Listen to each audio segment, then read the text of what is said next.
Trump's vice presidential nominee, J.D. Vance, was out, and he's explaining that there is a panic in Kamala Harris's internal polls. And this is not really what we're seeing elsewhere. Nate Silver came out this morning with a new update saying that it's as close as it's ever been. And there are other polls saying it's neck and Kamala's tied. But there's also a big disagreement in the polls, because you'll hear one report saying that Kamala's up by 5 points. And they're looking at the national polls that are considering the popular vote, which doesn't matter. We are talking about key states, specific states, including 3 of them that they say are the most important for Trump. But here's what JD said, saying that Kamala and their people are not doing so hot. You know how this works, but I'll give some insight into this for your viewers and your listeners. Okay, I have said publicly, I've been attacked by this from the left. I've said, look, Kamala's own internal polls are not very good right now. And of course, the lefties say J.D. Vance is the VP candidate for Republicans. Nobody in Kamala Harris's campaign is talking to him. And that's right, by the way. Kamala Harris's campaign is not talking to me, but they are talking to journalists. Yeah. And then those journalists want insights into what's going on with the Republican ticket. They want to see our internal numbers. Yeah. And look, the journalists are telling me that Kamala Harris doesn't like her numbers. The journalists are telling me our campaign does like their numbers. There's a consistency of story here. Journalists act it's an information. They're like the intelligence operatives, right? And some of them are working for intelligence operatives. That's true. Yeah, journalists are to electoral politics what like the CIA is to international relations. True. People think, just like in polling, they think, polls are designed to measure what people think. Journalists are designed to report what happened. No. Journalists are players in the political system. Yes.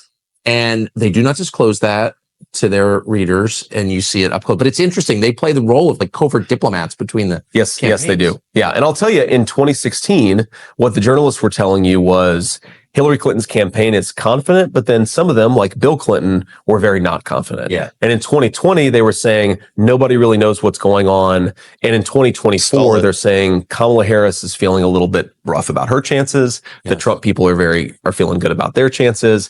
Look, I think we're in a good spot, but you can't take this stuff for granted, right? And by the way, I think it goes in both ways, right? If you take too rosy of a picture, you can get demotivated. Right, if you take too pessimistic of a picture, you can get demotivated. Excuse me, we still have to do our job. We have to go out there, persuade voters. We have to go out there and knock on doors. If you're watching this and you want to get involved in the campaign, go and do it. Go to donaldjtrump.com, volunteer, become a door knocker, because we actually can win this race. I think we will win this race, but not if we sit on our asses and don't get out there and work for it. Yeah. Harry, get off your fat ass and vote, Harry. Golly.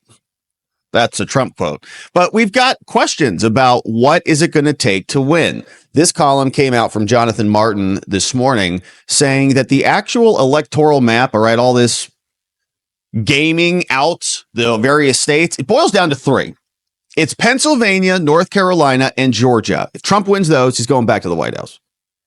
And he's feeling pretty confident in some of those states, saying only these matter. Says if Kamala can't win Pennsylvania, then her only hope is a Southern strategy, and really boils down to Pennsylvania, really. Harris must win either Georgia or North Carolina. She has no other path to the White House. The election could well be determined when the polls close in the Eastern time zone. Yes, after all the ballots are counted and after the water main breaks are resolved. Now, this isn't to say that the other 4 battlegrounds, Michigan, Wisconsin, Nevada, and Arizona, shout out, are, if Harris loses Pennsylvania, which her aides acknowledge is a highly challenging state because she wants to ban fracking, even though she's lying about it, she still needs to pick up one of the 2 Western states as well as one of the 2 Southern states to win, so long as she picks up Michigan and Wisconsin, which I was looking, and I can't believe she's so far ahead there. In some of those states. I know they've been bringing in and relocating tons of Kamala voters there, but I thought Trump won Wisconsin and now he's going to lose it. It's interesting.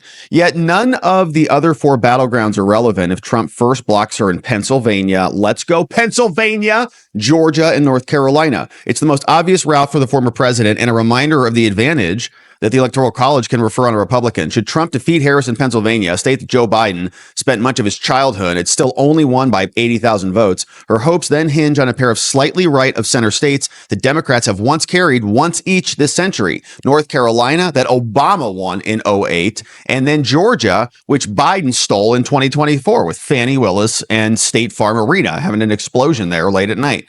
It comes down to 7 battleground states. You got to win 4 of them in order to carry it, said RNC chair.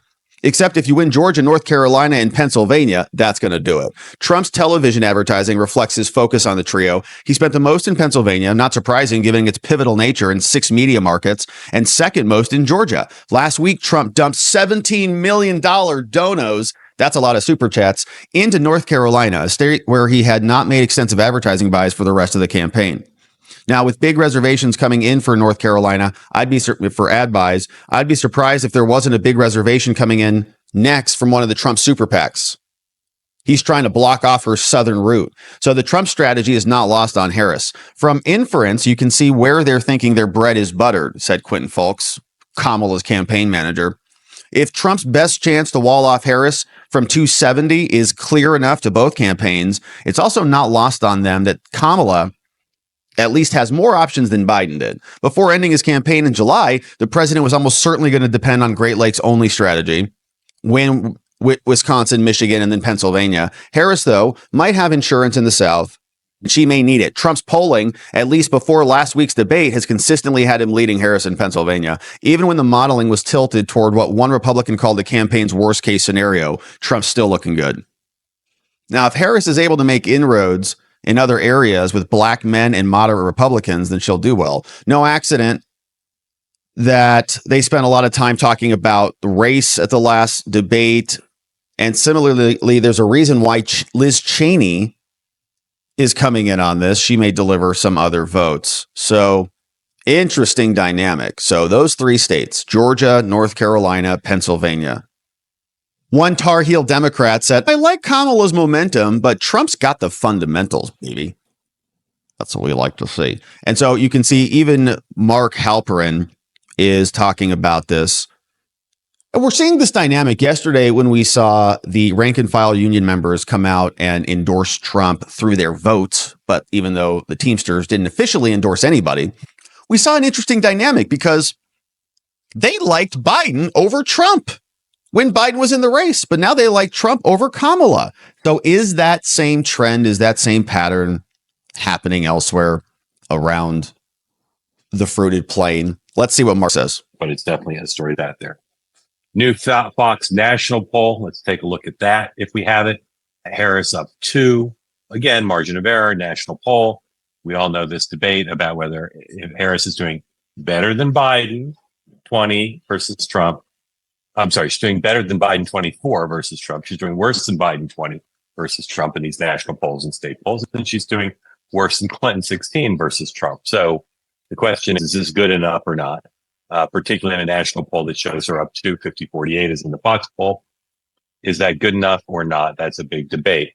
Quinnipiac put out battleground state polls in the 3 Rust Belt states. If we have those, we'll put those up. Harris is up in Michigan and Pennsylvania. They're tied in Wisconsin. Curious thing is the Quinnipiac poll in general is a lot of pollsters, not their favorite pollster, their favorite polls. That has Harris up everywhere. People close to the Harris campaign told me tonight that those polls just aren't accurate, that their own private data has the races in those states much closer. All right. So you can see Halperin is sounding a little bit skeptical on some of those polls, but you can see some of them have Harris way up. And are those push polls or those reality? Seems like it is just a bunch of noise, to be honest.